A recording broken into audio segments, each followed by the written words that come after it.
There was a day that I became wealthy. I'll tell you the day, I know that day I was rich. I was broke.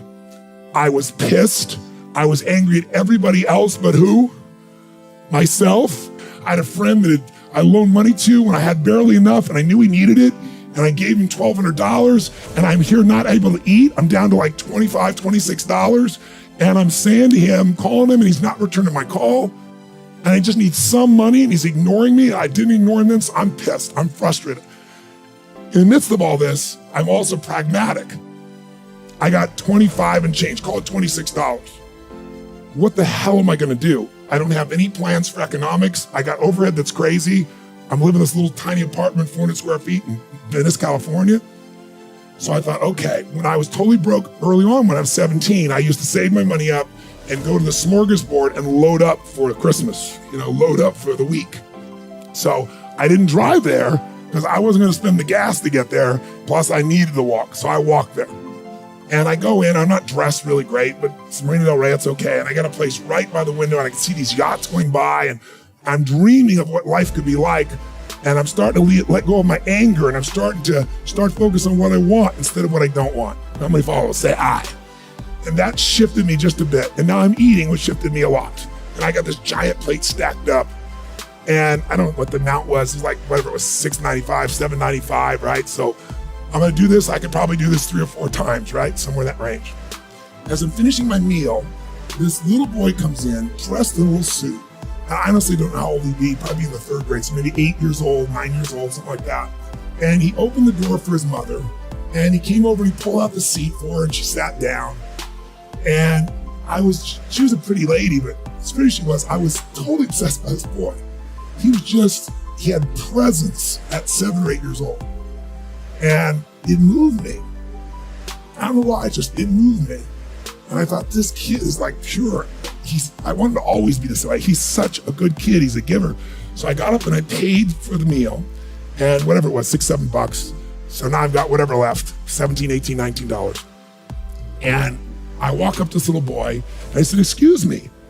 And I said, I just want to acknowledge you for being such an extraordinary gentleman. I said, I saw the way you treated your lady, how you opened the door, how you pulled the chair out.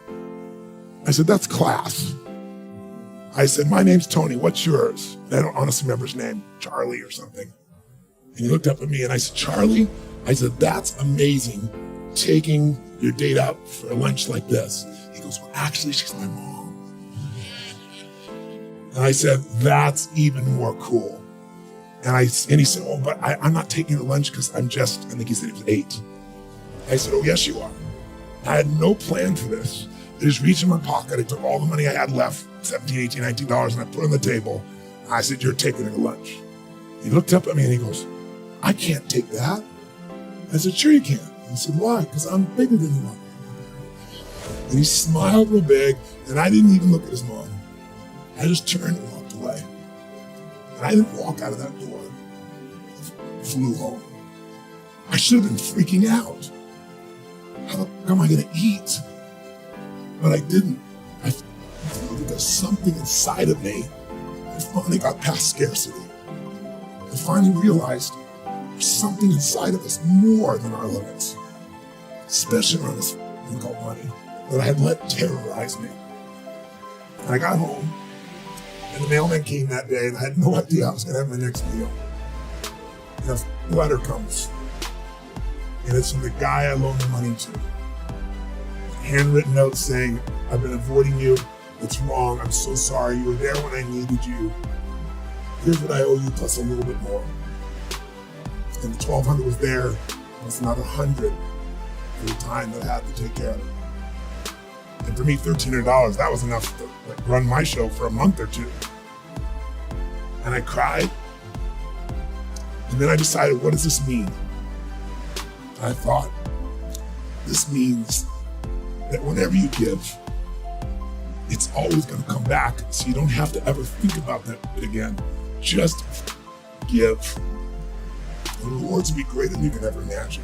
I don't know if that's coincidence, but I decided to believe that day was a blessing when I became rich. And I can tell you honestly, I've had tough days in my life, economically, emotionally, like all of us, but I've never gone back to that.